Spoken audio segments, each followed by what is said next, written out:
Good afternoon or evening, everybody. We're just letting lots of people in through the waiting room, and we're going to start fairly swiftly because we have a very tight agenda this evening.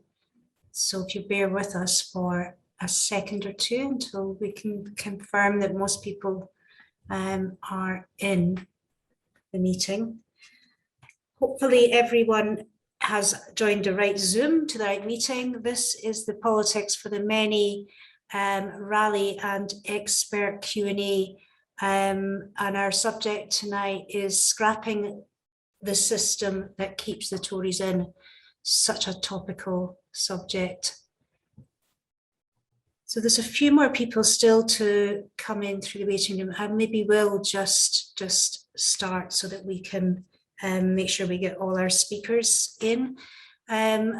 Welcome. My name is Lynn Henderson, and I'm the chair of the Politics for the Many, which is a campaign for trade union campaign for electoral reform. And I'm also an officer of the Public and Commercial Services Union. And tonight's meeting has been placed not quite on the eve of Unison conference, but a few days before it kicks off next week, because we are all very excited to see what might happen at Unison next week in Brighton. More and more trade unionists are getting involved in our campaign, and more unions are signing up to support an alternative to first past the post. So there's two parts to this evening. One is like a traditional labour movement rally where we have a range of speakers who have been asked to speak to us for between 3 to 5 minutes.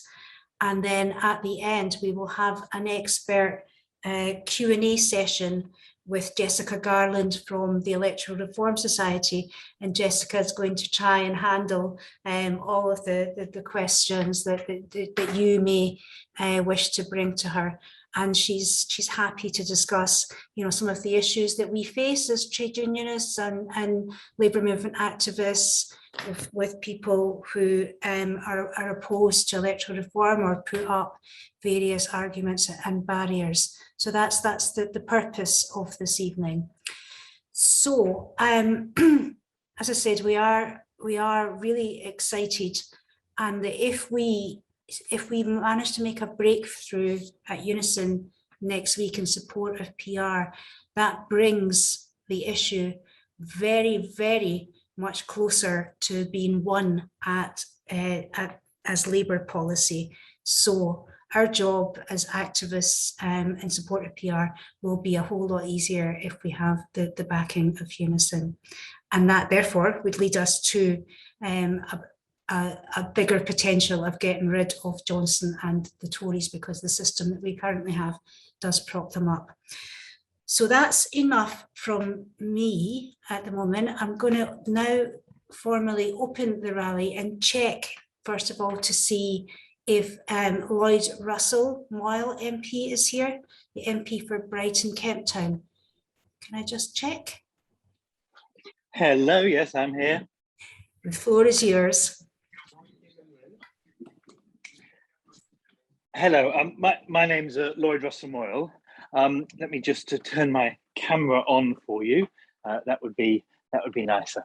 Hello, my name's Lloyd Russell-Moyle, and I'm delighted to address this rally today. What is clear is that the current electoral system is the worst of all worlds.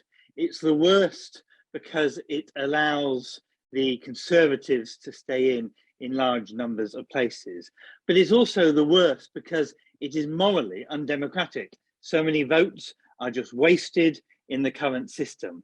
But more so, we know that historically the left has been split, Liberal, Greens, Labour, more so than the right. In fact, at the last election, the right managed a regressive alliance with the UKIP standing down, but historically, Britain, we have not managed to get that on the left. So it is important to rebalance that. But finally, what I would also say in terms of the moral reason, that we should be doing this is because at the current system, Labour MPs elected like me go and say, I have X majority.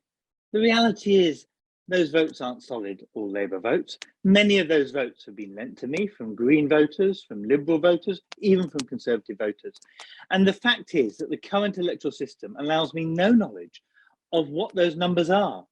And an alternative system, a more proportional system, would actually also allow me to know what votes have transferred to the Labour Party and actually help us identify accurately where our votes are coming from and therefore what policies we need to be putting forward and supporting. And at the current time, the only thing we end up relying on is think tanks and focus groups, which we know time and time again get it wrong. So it actually leads to better policy making, more reactive policy.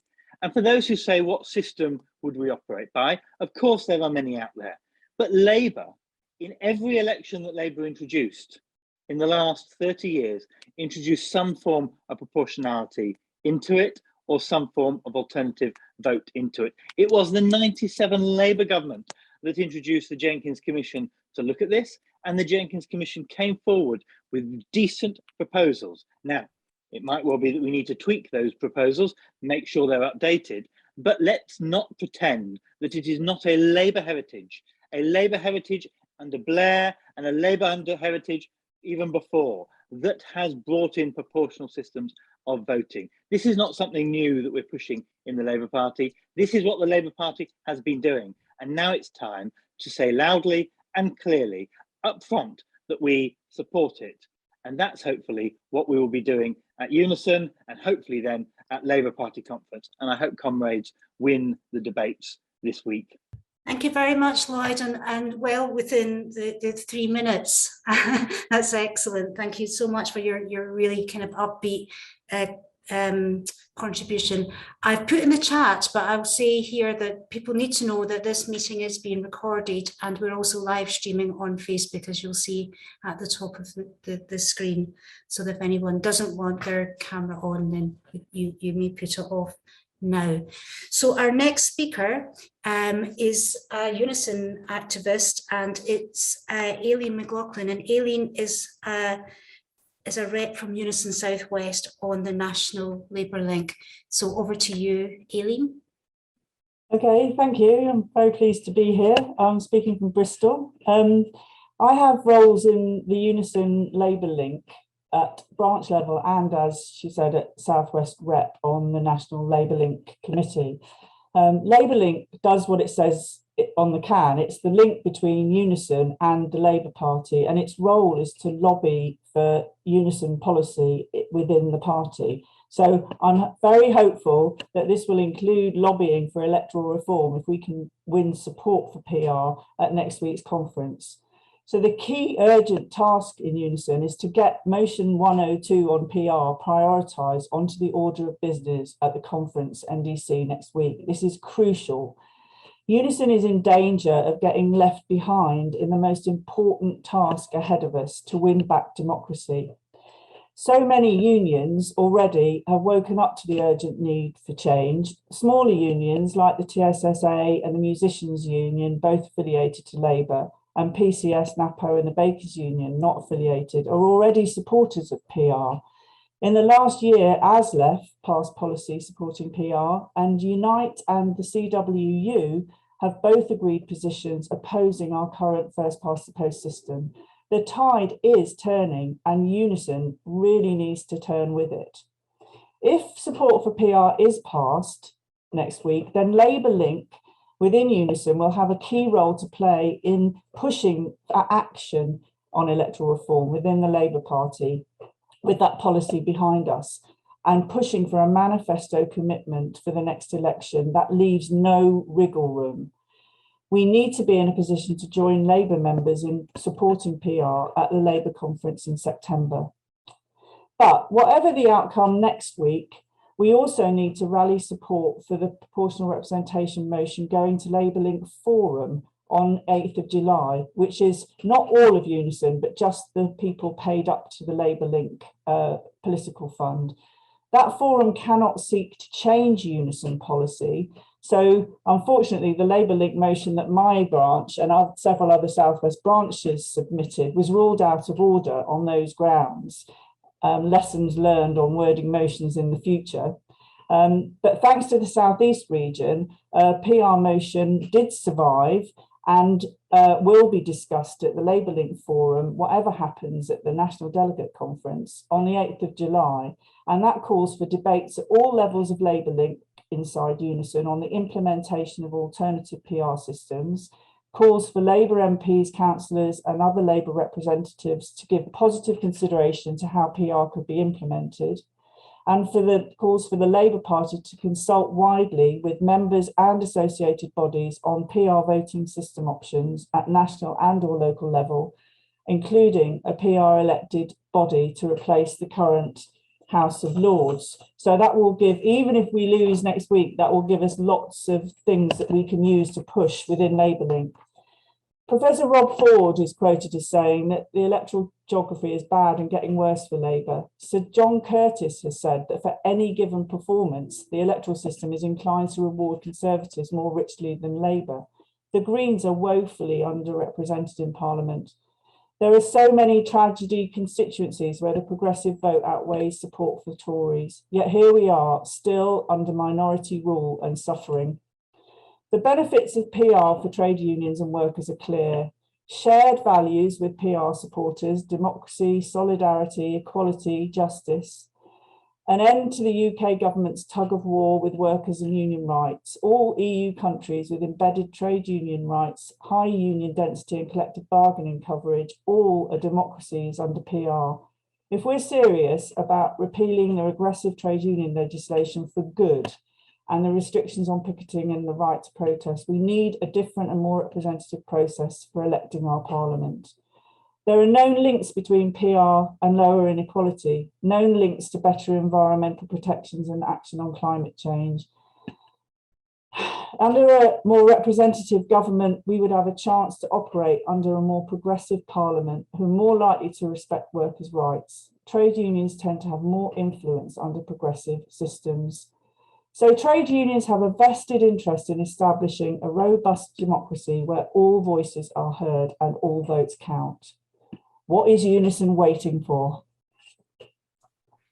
Thank you, Aileen, and thanks for setting that in a Unison context for all of us here from beyond Unison. That's so incredibly helpful. Thank you so much. Our next speaker is my comrade and colleague, Darren Williams. Darren is known to me as the PCS National Officer for Wales, but for many of you, you'll know Darren through Welsh Labour Grassroots and a range of NEC member of the Labour Party and a range of other Labour movement roles. So over to you, Darren.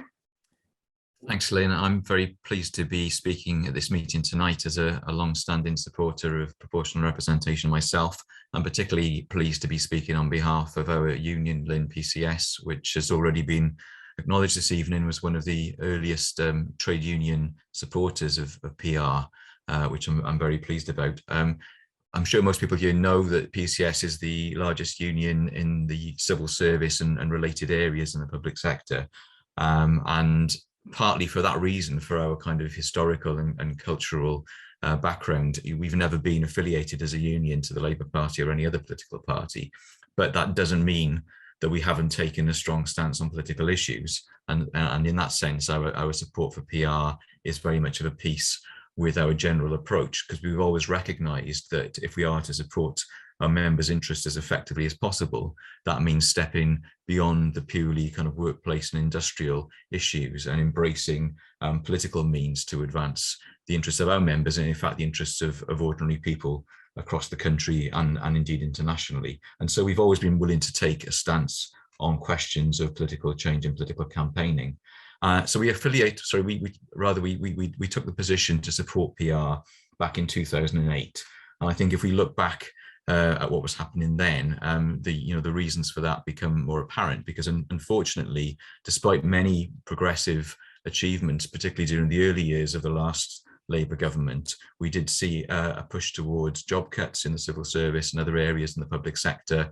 And at that time, it seemed as if there was a cross-party consensus among all the main Westminster parties that the public sector was becoming unaffordable, that there were too many public sector jobs, that they needed to be slimmed down, that there was a need for reform in the shape of market forces and privatisation, that the welfare state was too generous, and so on. And in that context, it was difficult to know, how we could go about pushing for an alternative, which our members in their majority certainly believed in and wanted, and indeed many ordinary people throughout society wanted, but we didn't seem to be able to get from the political establishment. And so the appeal of proportional representation for us as a union at the time, I think, was because it might actually allow a broader range of views to be expressed and heard within parliamentary politics, and open up a space for progressive parties or even independent candidates to put forward alternatives to austerity and some of the other policies that we'd seen and which had been quite alarming. Now, of course, since then, things have changed in many ways politically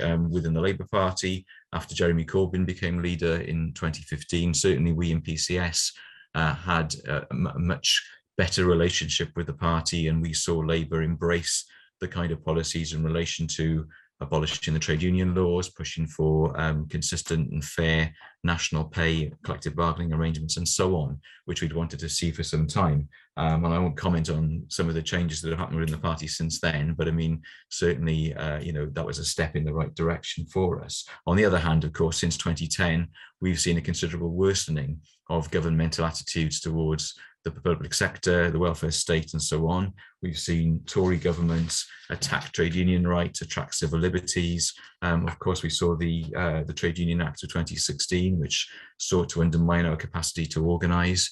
We in the civil service and in PCS in particular had already had a number of attacks on things like our facility time, on the check-off facility, and so on. And of course, more recently, we've seen a really alarming series of authoritarian, draconian pieces of legislation, like the Police Crime Sentencing and Courts Bill, the Elections Bill, and so on, which, among other things, have again sought to undermine the ability of trade unions and other civil society organisations to stand up for their members' interests. In addition to which, obviously, we've seen the usual Tory approach of sort of basically benefiting their friends among the wealthy and in big corporations, attacking the interests of ordinary people, pursuing austerity, and so on. And all of this, of course, without ever having a real electoral mandate. In 2015, when the Tories first won a majority, they only had 37% of the vote. In 2017, when they hoped they'd win a majority, even with the support of the DUP, the two parties combined only commanded 43% of the vote. And since 2019, when, of course, Johnson won an 80-seat majority in Parliament, the Tories only had 43.6% of the vote. So all of the reactionary legislation, all of the attacks on the rights and interests of ordinary people that we've seen have been done on the basis of a very undemocratic and unrepresentative electoral system, as other speakers have already said. So in that context, it seems to me, and it certainly is the view of PCS, that it's in the interest of trade unionists and everybody really of progressive views in society to be pushing for real and significant change in the electoral system. And it's really encouraging that the views of ordinary people, as measured by opinion polls, seem to be changing, and more people are embracing electoral reform. Obviously, as other speakers have said, we're starting to see more and more trade unions taking up that position. The number of motions submitted in support of PR at the last Labour Party conference was really encouraging. And, as has already been said, we seem to be moving very much in the right direction there. And I'll just say, I think one of the reasons why that tide is turning is because many of us have had positive experiences of electoral reform and PR already. As Lynn has said, I'm based in Wales. And of course, since 1999, as with Scotland, we've had a proportional electoral system for our devolved government, our devolved parliament, as it now is. It may not be the best system. We've had the additional member system since 1999, which has its problems, but it's certainly an improvement over the system that we still have at Westminster level. Okay. Sorry, I didn't mean to talk over you. Sorry, I was just going to. So I'll just finish by saying, I mean, I think that we've seen a lot of progressive legislation and achievements in Wales like, in terms of public ownership and resisting privatisation, abolishing the internal market of the NHS, having free prescriptions. Just yesterday, we had a social partnership and public procurement bill published, which would put consultation with unions on a statutory footing. So these are some of the things that can happen where you get a progressive consensus that is facilitated by a truly democratic electoral system. I hope the UK can learn from the example of Wales in this respect, and I'm very pleased to be part of this meeting this evening. I hope the campaign goes from strength to strength. Brilliant, thank you so much, Darren, and thank you for articulating the PCS position far better than I could do, and putting it in a wider kind of public sector context. Our next speaker was to be Clive Lewis, but I don't think he's arrived yet, so I'll move forward to Sam Tarry MP, and I'm delighted to invite Sam to address us as a founding member of Politics for the Many. So over to you, Sam. Lynn, pleasure to be here, and good evening, everyone. I used to be a political officer and a trade union official for a transport union before becoming an MP, and TSA have thankfully had support for proportional representation and changing the electoral system for some time. I've also been someone that for a long period of time, right back to the days of Charter 88, for those that know that, have been committed to changing our electoral system. Because I think quite simply, why are we trade unionists? We organise collectively, we organise to try and win power in the workplace, and ultimately as well, we created the Labour Party to try and win power politically through our collective endeavours, the collective endeavours of the working class. And the problem we have with our current electoral system is one that is designed and actually works quite effectively to keep the elites in power, certainly to keep the Conservatives in power, and often to keep working class people and the working class movement, the Labour movement, out of power as well. And I think that for those that decide that they think they can support a winner-takes-all first-past-the-post system, and we look back on the last 100 years, the very few times you've actually had a Labour government, that seems to me totally unfair when you realise that, for example, at the moment and for at least the last 10 years, Conservatives have not won a majority of support in this country. There's actually an anti-Conservative majority in this country, and yet we have a system that right now, for example, has delivered them this 80-seat majority. And I just think that any trade unionist who is serious not just about winning power in the workplace, but also winning power in the wider world, cannot support a system that is literally being designed in the times of hereditary peers, of barons, of feudal lords, to support a system like that still keeps those very same people, and often unfortunately some of the very same families, still in power to this day. And, I was someone that was, I suppose, pretty committed on this kind of particular topic even before becoming an MP. But since becoming an MP over the last few years, I've been even more convinced of the need for radical democratic reform, not just electoral reform, but actually, a written constitution, reforming the House of Lords, and a whole range of other measures, because actually I feel that particularly at the moment our government is undermining democracy itself, and it's so difficult to keep them held to account. We can do what we can. You'll see if you go on my Facebook page, some of the videos getting stuck into them, many other MPs on a daily basis doing their very best to get stuck into the government and hold them to account. But the reality is they still have that 80-seat majority, one that's totally undeserved, and actually a majority which the majority of working people in this country did not vote for. And I think that's the thing. Not all votes are equal. And look, I'm sitting here in my office in Ilford. I have a 25,000 majority. It's pretty unassailable, to be honest with you, but it isn't necessarily right on a point of principle of democracy that my constituents would find it just as difficult to hold me to account as they would if you went to a Tory shire county and had a 25,000 majority for a Conservative. I think that a system that allows every vote, whether it's here in Ilford, whether it's the top of Scotland or the bottom of Cornwall, equally counts and matters. Because I tell you what, it would also mean that we had far more representation for the Labour movement, the Labour Party, across the whole of the UK. We don't have, for example, outside of perhaps potentially Stroud at the next election, and certainly Exeter, hardly any representation in the whole of southwest England outside of Bristol. But clearly, there are people, enough people, to deserve at least a number of Labour MPs in Cornwall and Devon. But that's not a possibility. And I think that, this means that electoral politics as well is always focused by both of the main parties on the so-called swing voters. That means actually for the vast majority of people in this country, their opinions, their views, their needs, their wants and concerns are not a consideration of the parties. And we're guilty of this in the Labour Party as well. You'll see at the moment policies that are targeted on winning a certain sliver, a very small sliver, by the way, of voters across the country in a certain set of seats that we want to swing back to Labour. I think a far more fair system, a far more honest system would be one where every vote actually really counts and counts equally. It would mean we didn't have to skew and focus group relentlessly laser target all of our policies just to win certain people or making other people in our electoral coalition really uncomfortable or really angry. We would actually be able to stand genuinely on the platform that we wanted, and I believe win support in every single part of the country, and actually start to win support in places where at the moment it's impossible to actually win representation under the first past the post system. I think the other problem we also have as well is that when you tie in the nature of the current government, people use words like totalitarian and undemocratic. They are certainly dangerous.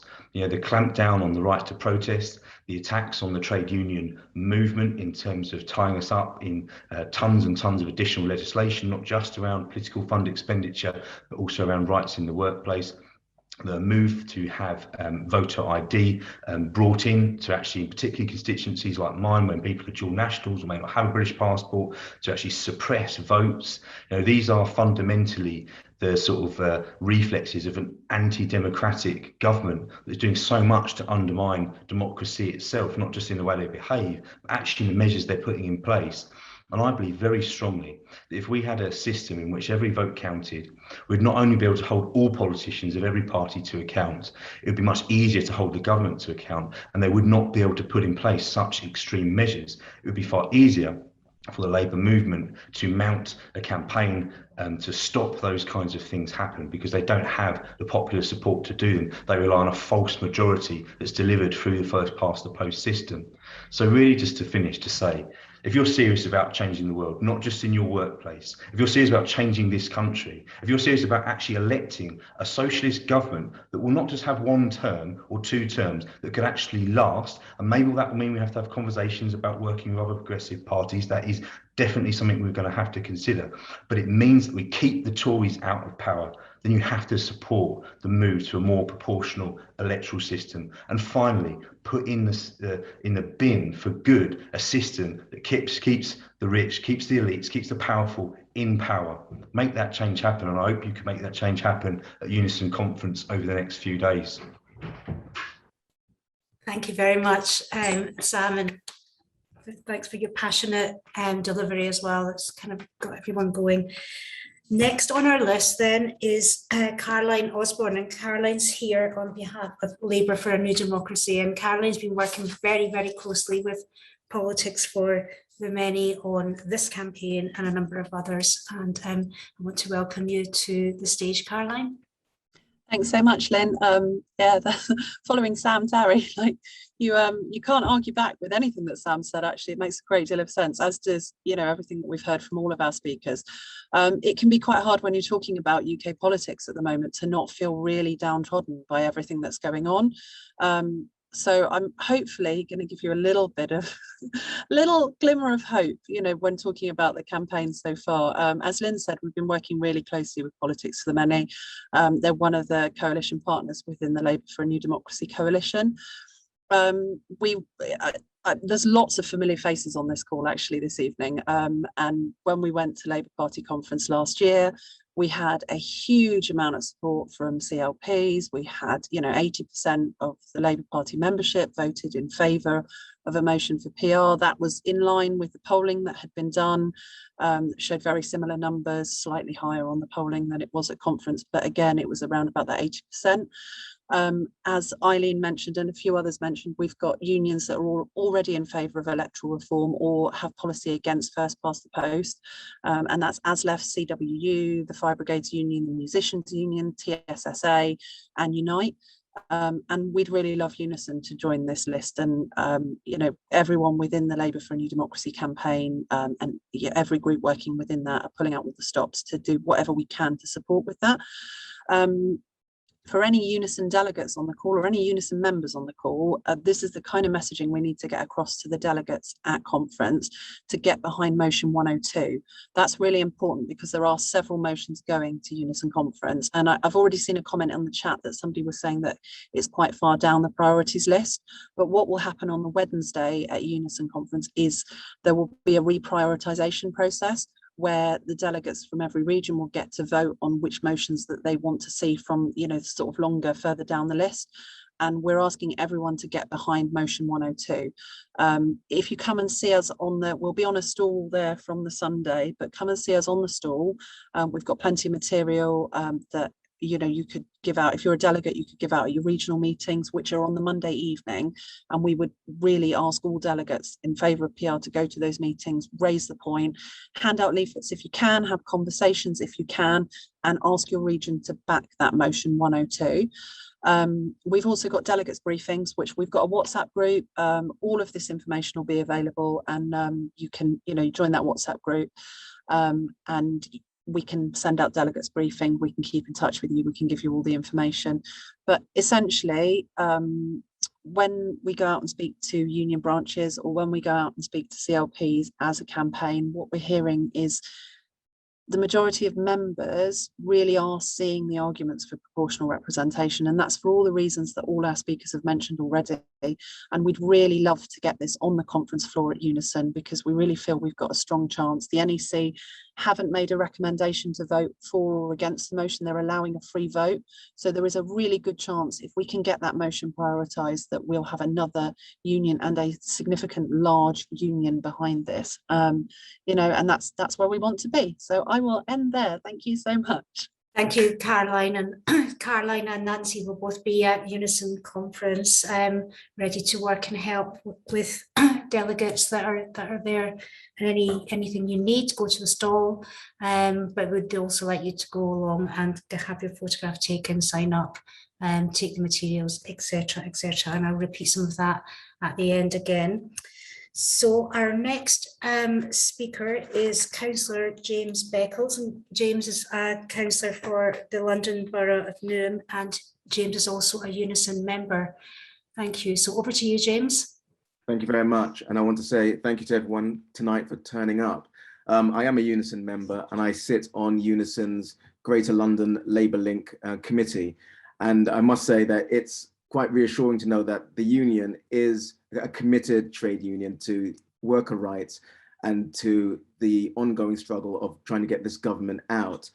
But it is a task, and it does require members like us who believe in PR to kind of make the case, to bring our motions to our branches, but also to raise the issues to a number of different members, many of whom don't understand what PR is, because it can be quite an alienating concept. And I'm sure to many people who are trade unionists, it's probably the least of our worries when we are talking about worker rights, safety and health in the workplace. But it's still an issue that really affects all of our members. And as a Unison member, I want PR to come into place, not because it's a new mode of electoral reform, but it offers an opportunity for the Labour Party to get back into power. Yes, it does mean having to coalesce and make coalitions with other parties, but essentially we would be in a strong position to do that. We've seen that the Conservative government are no strangers to confidence and supply votes. And we've seen that through Theresa May, through David Cameron, and who knows with Boris Johnson, if he does call an election, and what that will tell him. But we are seeing today a weakened government, and we are seeing a weakened Prime Minister, one who probably doesn't have the ability to rule. However, we are stuck with first past the post, which is a broke system. We're stuck with the House of Lords, which is, I wouldn't say is corrupt, but is in need of reform. The Labour Party didn't go far enough when it came to electoral reform. In fact, they only lay the groundwork. The last coalition government, they too didn't go far enough. Nick Clegg, he put forward plans, but again, he didn't make it to the legislative books. But we have an opportunity now to build a ground movement, to build up grassroots support, to spread the word throughout our branches at CLP and at Unison and throughout different trade union levels. And I think with that support, we can force the trade unions, who have a very influential say over the Labour Party, to push forward for PR. So I would say to everyone here, if you are a trade unionist, if you're Unison, then raise it with your branches, raise it with your political officers. I know I'll be raising it with mine. And I'm glad to see so many people here are committed to PR and actually want electoral reform and democratic change to make our system fairer, to make our party fairer, and also to make our trade union fairer as well. But through our combined efforts, we can make that change. So I'll end there. Thank you. Thank you very much, and thanks for ending on such a positive note, James. It's an excellent contribution.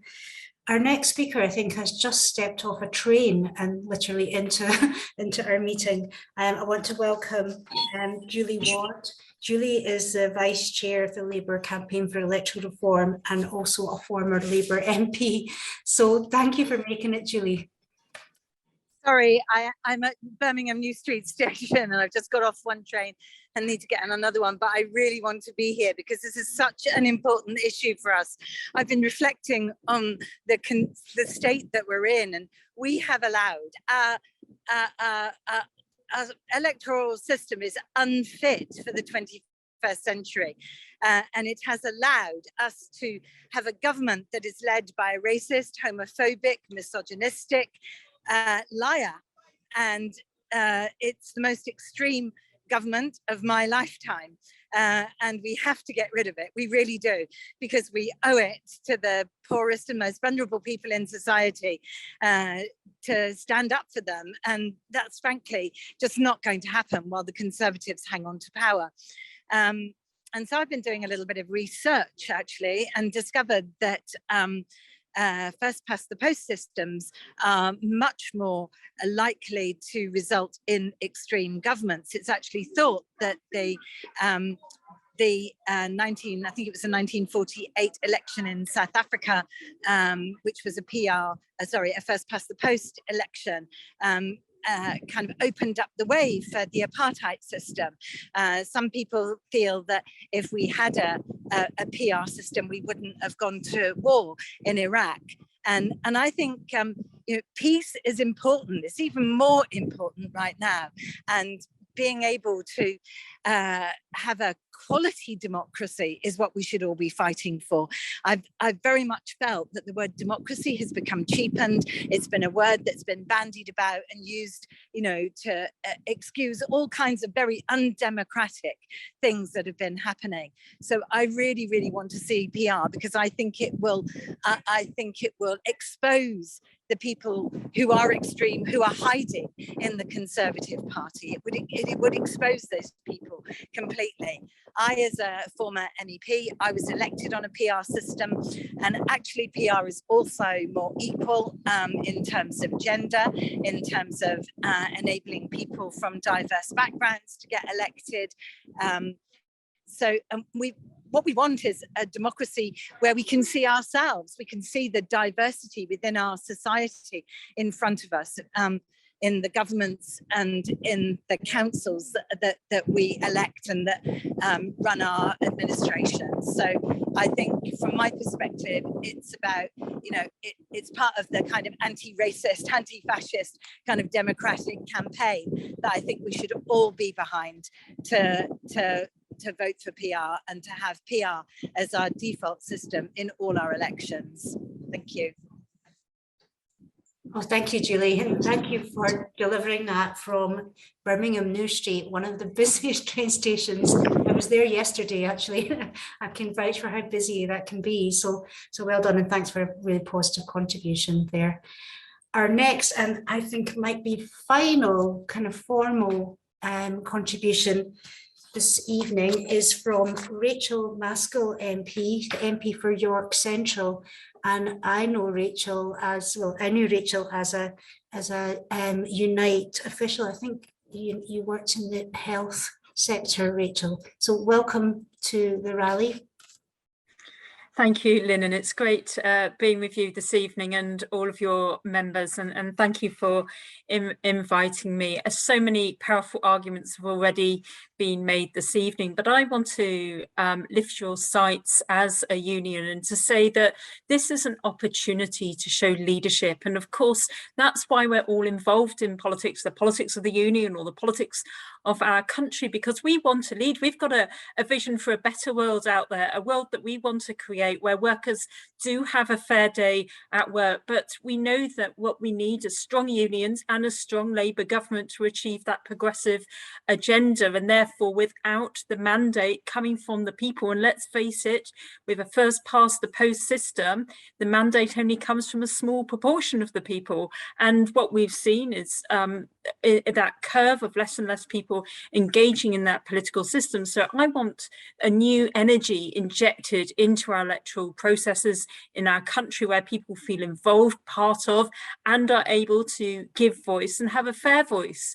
The reality of governments today and over the last few decades is that they've been formulated in a very small handful of seats, and therefore in those seats the electorate clearly has a lot of power in order to choose the government, and how they vote does sway the way that the government is formed. And we just think back to 2017, where we know that had we got a PR system and a progressive alliance with other parties, we would have seen a Labour government in place. And my goodness, what a difference that would have made. We certainly would have had Theresa May and her flawed government, and we certainly wouldn't have had Boris Johnson and the atrocious government, which is crushing trade unions day by day. So this really does matter. But what it also does to the Labour movement and the Labour Party, instead of just targeting a few electorates so that we're slightly nicer than the Tories in those seats to get those policies through in order to win the franchise in that middle ground, centre ground politics, enables us, it frees us up to have a radical agenda which is relevant for the time, but also to be reforming for the future. And I think that's what we as activists across the trade union movement and Labour Party want to see, a Labour agenda which is about workers' rights, is about the future, it's about the transformation of our communities, it is about fairness. And then we can do some really bold things and start shifting the system. If we think about politics in our country, it isn't really since the 1945 government where we have seen real radical reform occur. And yet today we hold on to those wins. If we think about the Houses for Heroes, which Bevan built, but he also created the NHS in that same government. One minister was able to do that. Now, just imagine if Labour is freed up to bring in those progressive policies that we want to see again, perhaps universal basic income, a wealth tax, looking at how we challenge the institutions of state and reform them so that actually they work for you. We can bring constitutional reform. We can then rebuild our NHS, rebuild our public services, invest in the people that really matter to us. So this is why an new electoral pact is really important, which brings in a new system. Now, I always had a couple of concerns, I have to say, about PR. One was that you would lose the constituency link. Well, I think we've seen that being resolved in places like Scotland. So we've now been able to move on and find that resolution, because it's absolutely vital that elected representatives do have a connection with the community rather than just the party, because I think it grounds us. And sometimes we have to do what our communities want, which sometimes is slightly out of kilter with the party machine. And that's important because people elect people to have a voice in Westminster. So it does make sense that we pull on the opportunities to have that constituency link. The other concern I used to have was that it allow extreme parties to get a franchise in our political system. But saying we've got the most extreme party now running our country, it gives every reason why we now need to move forward and get rid of them and use every mechanism we can. If we think about the policies this government have brought in around deporting people to Rwanda, my goodness, it sends chills down my back. And we've got that on the electoral system that we've got, on a first past the post system. So of course we are going to have to win power on a first past the post system, because the Tories aren't going to shift on this agenda. But as soon as we win that franchise, we have got to make sure that we never go back to the opportunity of these right-wing individuals who are absolutely destroying our country. And if you think they've done that now, just think what will happen if they win the next election. So I would really encourage you to really get stuck into this agenda.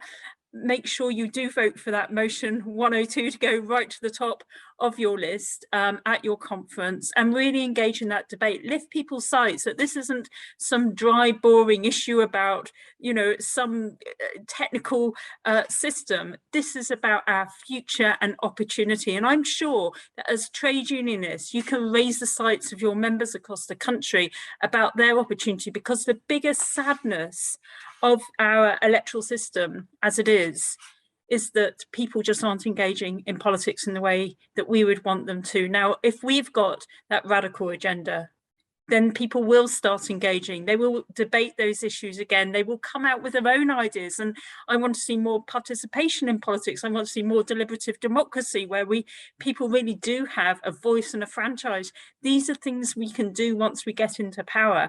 And also that brings greater power into our communities if we bring that into local government.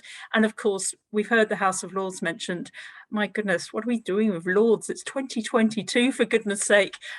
So great chance to get an elected second chamber too. So press on, keep fighting on this issue, because it really does matter. And I appreciate there's cost of living, there's the destruction of our public services, there's going to be pay, which is a major ticket item, pensions, all sorts of issues you're going to be debating at your conference. But unless we have a progressive and passionate Labour government to bring about those reforms, you're going to be in that place of battle time and time again. And that's why this motion is so important. Good luck at your conference. Thank you so much, Rachel. What you've managed to achieve there is link the past to the future, but you've also managed to tackle some of the fundamental myths and the debates that we face in making this argument. And it falls over quite neatly now to what will be our kind of final section. We were due to have Stephen Smiley from Unison Scotland, but he has an emergency this evening that he needs to attend to, so he won't be here. What we do have is we have Jessica Garland from the Electoral Reform Society, who is our resident expert on systems and all things PR. But we're also we've been looking while the speakers have been talking and people have been adding comments and questions in the chat. Nancy Platts, who's the coordinator for Politics for the Many, has been farming your comments and has been trying to kind of group some of those issues together. And she's going to kind of design how we're going to handle the next half an hour or so in kind of dealing with the Q&A section. So over to you, Nancy. Thank you. I think Jess might have a better handle on what's been asked whilst I've been trying to organise our speakers. But I think one of the top things that keeps coming up at every meeting, and some of the speakers have touched on it, is whether or not a proportional system would allow the far right to have a greater voice. So why don't we kick off with that one, because that's often a huge concern to people in trade unions, and something that trade union political officers often say is the reason why unions don't support PR. So let's tackle that one head on, if Jessie's ready for that. Excellent. Hi, everyone. Thanks, Nancy. And yeah, that was a great question from Barry earlier on in the chat. And there's been some brilliant links and all sorts of chat going on down the side there. But I would say that I think in this question of whether PR is advantageous to the far right, there's an implicit suggestion in that the majoritarians in some way actually keep the far right out. And of course, that is definitely not the case. And I think there's three really good examples of why that isn't the case. And they are three of our most well-known majoritarian democracies, the US, France, and the UK. And with the US, let's start with the US, the Republican Party and Trump. The US is a majoritarian system that very much encourages that polarization, enables parties to, or encourages parties to really focus in on a minimal voter strategy, and in doing so can be really pulled quite far towards the extremes. And I think we've seen a lot of that from the States in recent years with the Republican Party. France, of course, has recently had a presidential election and is going into assembly elections very shortly, where the National Front, now National Rally, are doing very well. They were for many years an outsider party. And of course, France has a two-round system. It's a majoritarian system, not a proportional one.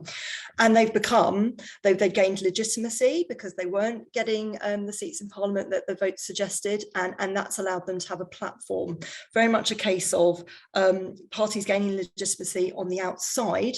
And they never have to accept the responsibility of office. So you never get to see them in action. In a sense, you know, something that's helpful when we're dealing with these sorts of parties is letting the light shine on what their policies are and what they propose. And that often, if you're outside of politics, that never happens.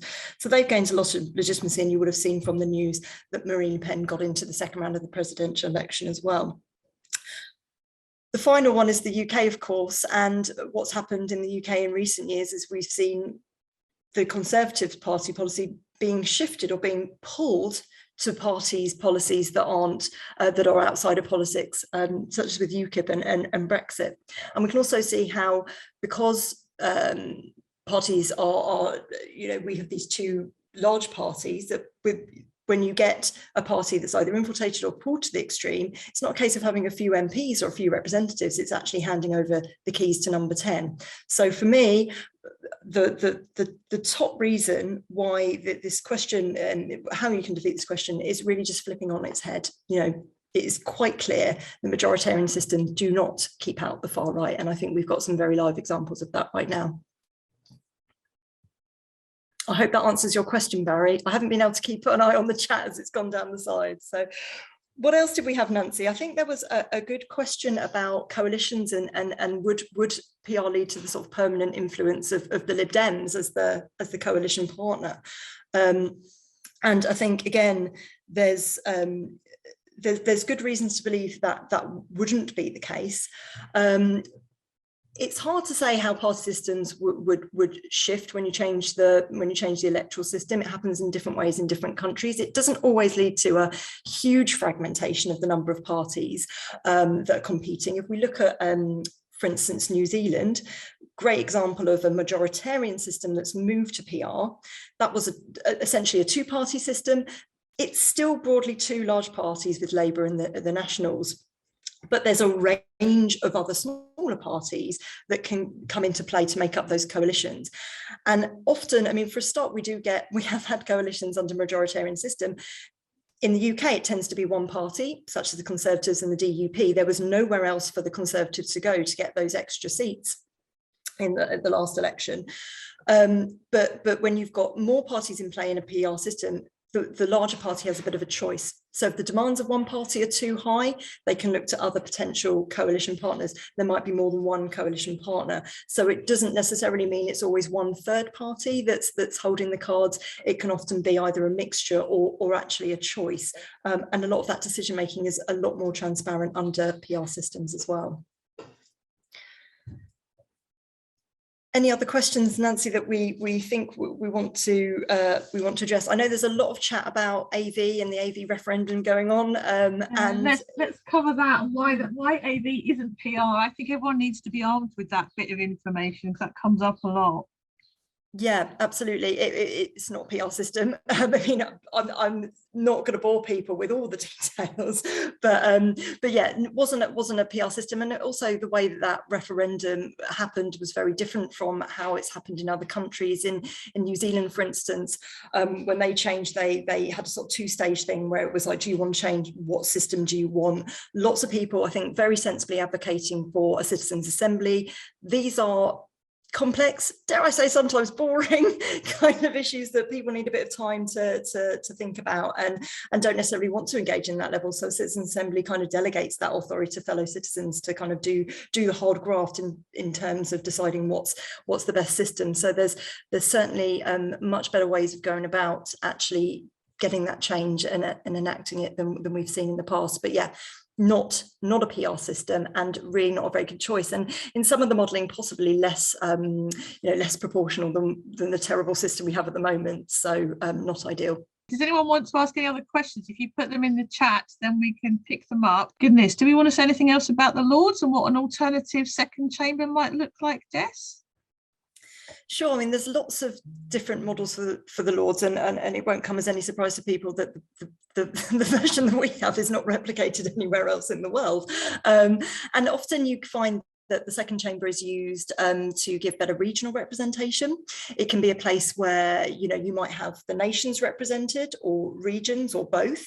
That's obviously something that Labour Party is thinking about at the moment. You can also have local government represented in the upper chamber, which is another really good way of making sure that different levels of government have a voice. It can, of course, be that place where you have those cross-national conversations, as well as doing the scrutinising and revising jobs. So lots of jobs that are being done without having people who are there because of the nature of their birth, and lots of different models and lots of great examples of how they function. They tend to be smaller than the one we've got as well. We've got one of the largest second chambers in the world, so you can definitely get a lot done. Lots of the arguments over the years around not doing democratic reform of various types has been that it's expensive.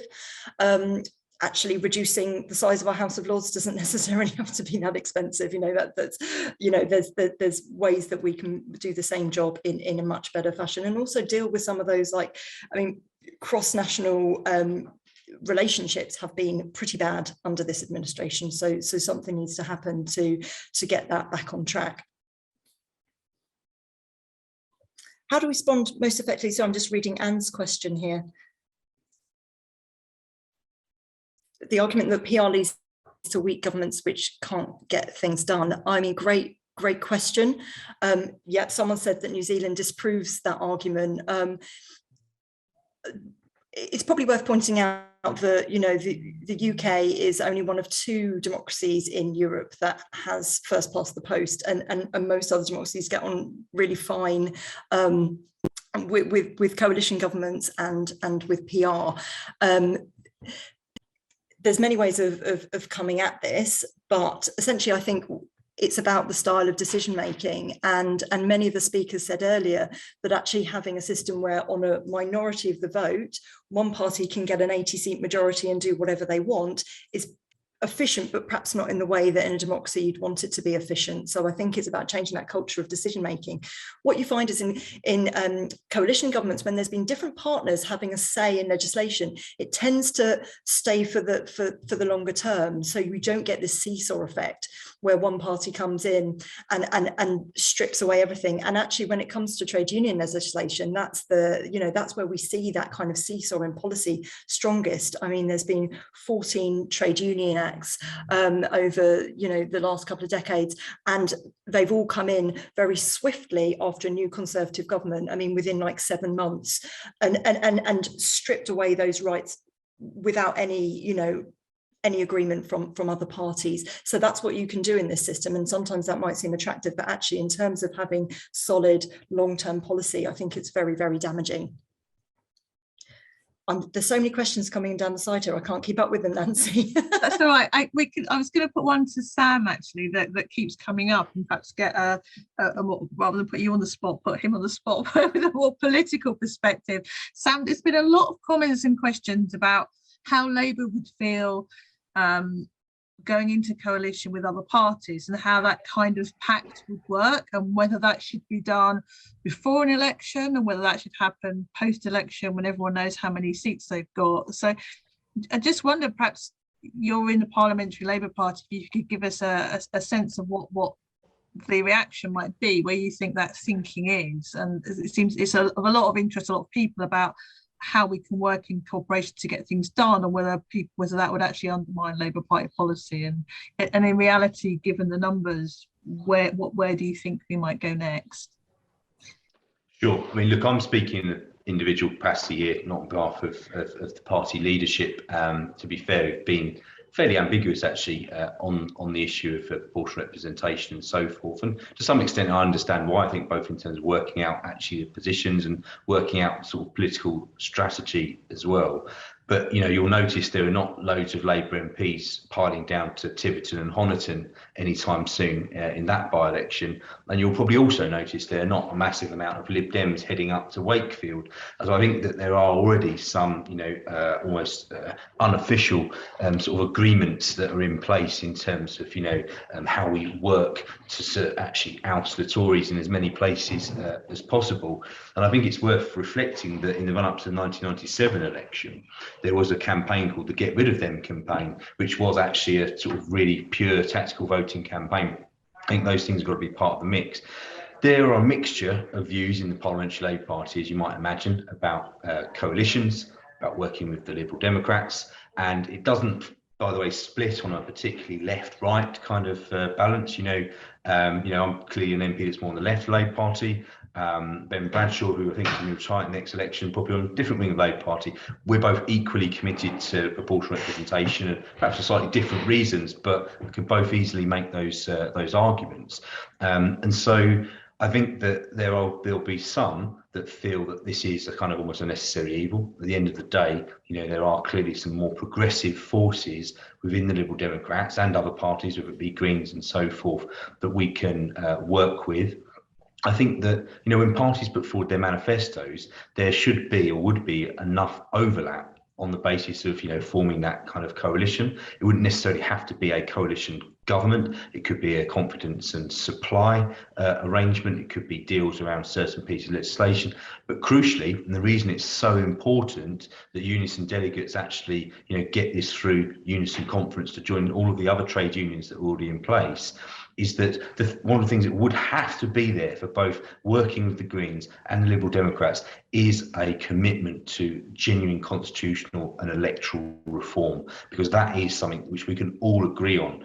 And I think, you know, not what happened last time where it was the alternative member sort of system, the alternative vote system, sorry, that is not, by the way, proportional. I didn't, to be honest with you, particularly get involved in that campaign because I thought it was I just thought it wasn't really worth the fight over it, actually. I think that was a huge missed opportunity by the Liberal Democrats there. I also think as well it's very easy for it to be shot down. It wasn't actually the change that was needed. But I think the mood of the country is different. You know, we're now a number of years on. I think that actually particularly younger voters are more fluid in their electoral choices as well. So I think that some of this stuff starts to become a lot more live. I do think, though, that the reality is, you know, we are fighting to win, and current polls would say we could win a majority government in the next election. It is also correct that it would be fairly historically unprecedented for us to overturn an 80-seat Conservative majority in one election. Now, look, politics is very, very, changeable at the moment. I think that, you know, I wouldn't say anything is impossible, and I'll be absolutely campaigning for a majority Labour government. And I do believe that that is possible, by the way, at the next election. But having said that, we need plans if that doesn't happen. If we're, say, the largest party, you know, what does that mean in terms of relationship with the Scottish National Party? What does that mean in terms of relationship with the Liberal Democrats and the Greens? If we're not serious about either having a strategy to build a coalition or a strategy for government in which we have enough agreed principles in our manifestos that we can work together on, then we will just get kicked out in the following election. So this is something that needs to be on the minds of the Labour Party leadership, on the minds of Unison delegates, and has already clearly been on the mind of Labour Party delegates at the last conference who overwhelmingly backed electoral reform. I think in reality, you know, the idea that it strengthens progressive forces across Britain is actually a really powerful one. I think just very simply being clear with people, both in the Parliamentary Labour Party and beyond, this is about locking the Tories out of power, but doing it in a way that's fair. If they genuinely again get the support of enough people in this country, I'm a Democrat, then obviously they'll be back in government. But the problem is at the moment, most of the last 100 years, they haven't had a majority support and yet have had a majority in Parliament and have obviously waged war on working people. I think we were going to ask Rachel if she wants to come back in response to any of those wider questions as well. Rachel. Thank you, Lynn. I would like to come in particularly on this last question and just to kind of set out that the reality is that, if you think about Unison, you're a coalition of politicians, aren't you? Where you come from different places and you've got different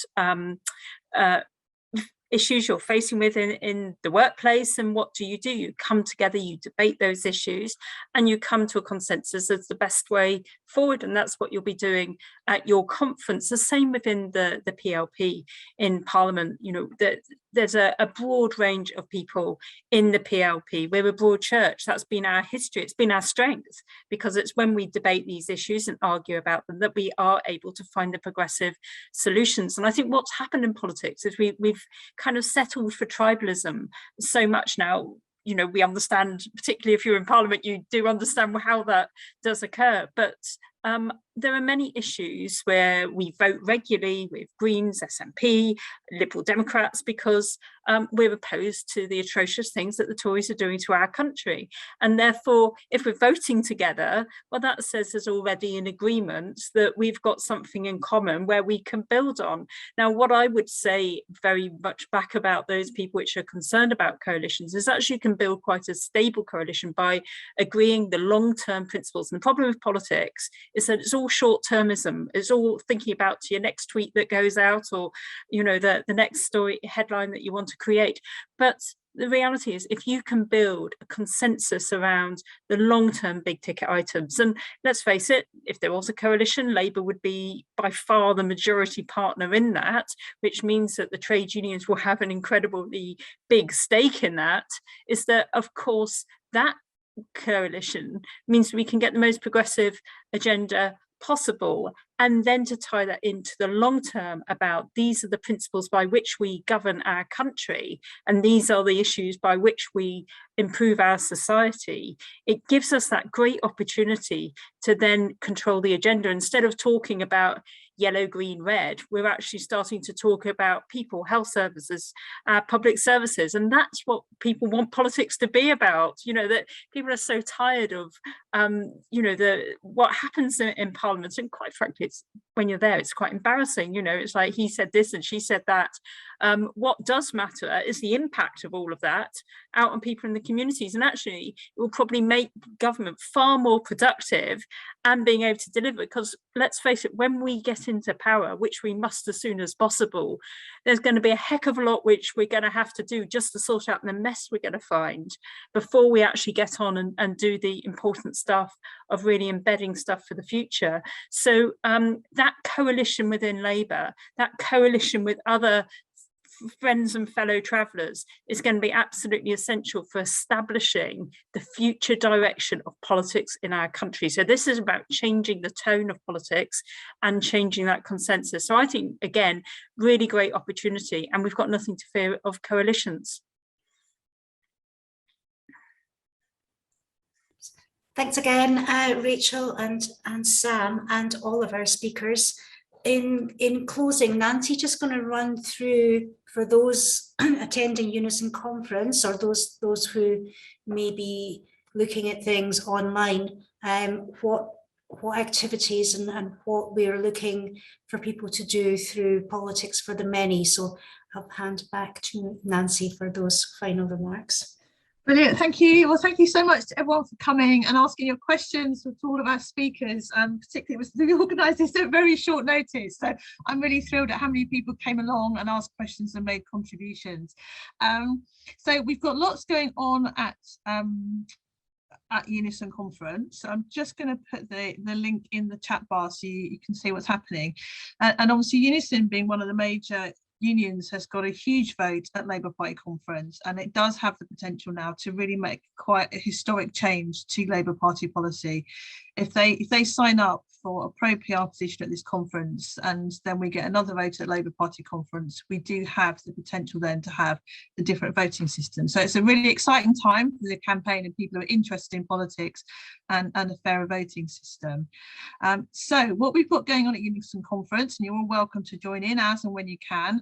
We've got a stall going on. We'll be there from 8:30 every day till the end of conference. If you're a delegate to Unison conference in Brighton, come and visit the store. We'll have lots of information and some sweets and something to sign up for. So it's worth coming to have a chat with us. There's a Unison conference fringe that has been organised by Unison branches. So Stephen Smiley, who unfortunately couldn't be with us this evening, has organised that.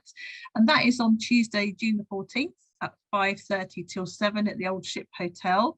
And that's going to be followed by a fish and chip supper with Sam Tarry. So if you'd like to come along to that, come and get a ticket from the stand. You know, and then there'll be various leafleting events going on. If you can join in with leafleting, we would love to hear from you. It's a bit of an early start, but for those of you who are staying in Brighton, it's a really lovely place to be up bright and early in the morning, and how much better than to be contributing to a fairer voting system by handing out some leaflets outside the Brighton Centre. I promise it won't be windy or rainy. It's always sunny here in Brighton where I live. So anything you can do to contribute, share the message, share things on social media. If you're not in Brighton, sharing our little graphics and our messages, all of it starts to add up. We are really building a huge amount of support for this issue. People are really starting to get hold of it, and it's got traction now. So we've got a huge opportunity next week. Please do everything that you can to support us and to contribute to getting the result we need next week at Unison Conference. So I'm going to leave it there, Lynn. Thank you so much for chairing the event for us. And I don't know if you want to say the last few words as Chair of Politics for the Many. Oh, well, my final words was really just to thank everyone, all the contributions, not just those who had their question answers, but in the chat, because I think there's a real quality debate going on in the chat, as well as listening to the contributions from the excellent speakers, and also the expert Q&A session with Jess and with Sam and with Rachel. So all things to go forward for Unison. My final point was, someone raised quite early in the chat that we need to acknowledge that the UCU passed a pro-PR policy at their conference last week. So we add them to our Hall of Fame, and unions that support PR and make sure that activists from UCU play a big part in politics for the many. So thank you all very much, from my living room to your living rooms, your kitchens, your bedrooms, your offices, your garden sheds, your train stations, wherever it is you're coming in from tonight. And we look forward to a further meeting from Politics for the Many. Good luck to all going to Unison Conference. I wish you well, and we'll see you all soon. Good night.